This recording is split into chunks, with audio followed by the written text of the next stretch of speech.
Available March 12th on Disney+. The first Moana was the most streamed film, I think, in the history of Disney+.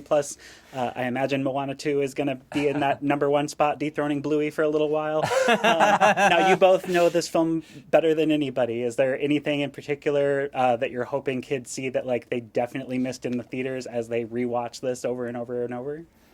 You know, I think there's just so many, like, even just from like an animation standpoint in the background that our animators put into, like, there's a joke happening back behind, like, you know, something that even just like with the mud skippers, there's Hey Hey and the Mud Skippers. Hey Hey and Look the for Mud them Skippers. interacting in the background, foreground.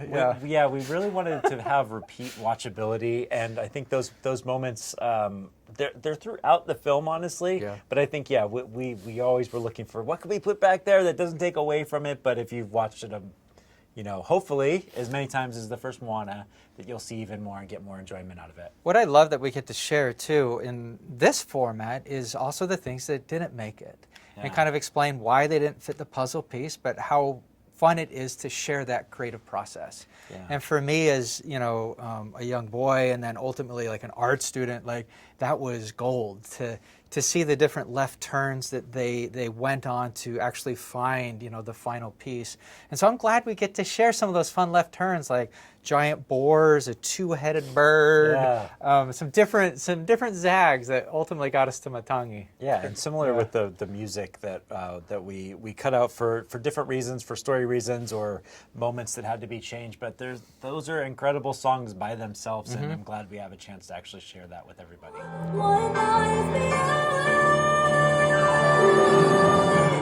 Have you encountered like a kid in the wild in an airport with a Moana doll that's singing Beyond, or the karaoke microphones or anything like that? I was in the Phoenix airport and I was just waiting for my flight and I was working on music, and all of a sudden I looked up and there was this little girl with a blanket on her nose, and then she dropped the blanket and she was wearing a Moana necklace. And I was like, it's a sign. Do you love Moana too?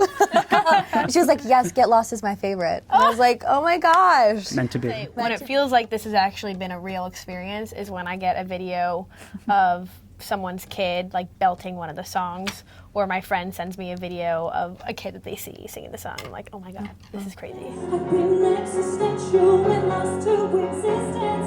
There is no map to your destination, no explanation to solve this equation.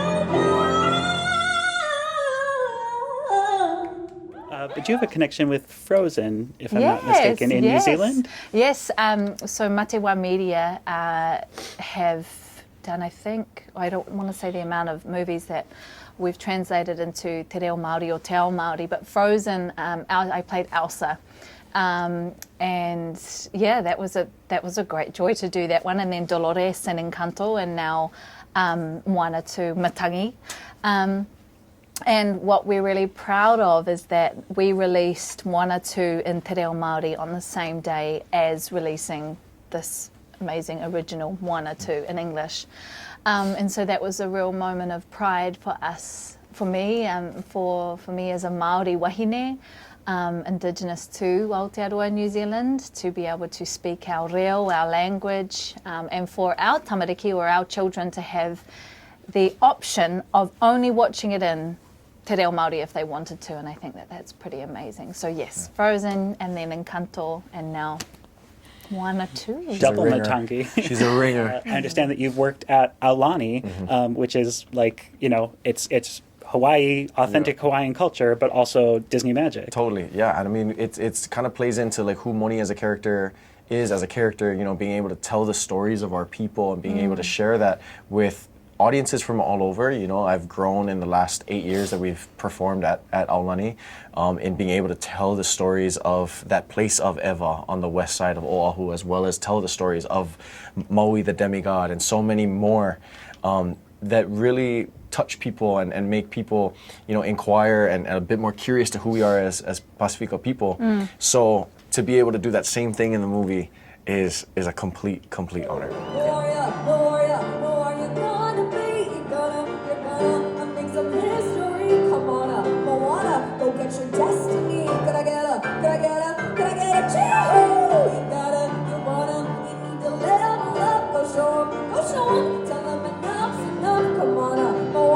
Go get your destiny. Could I get a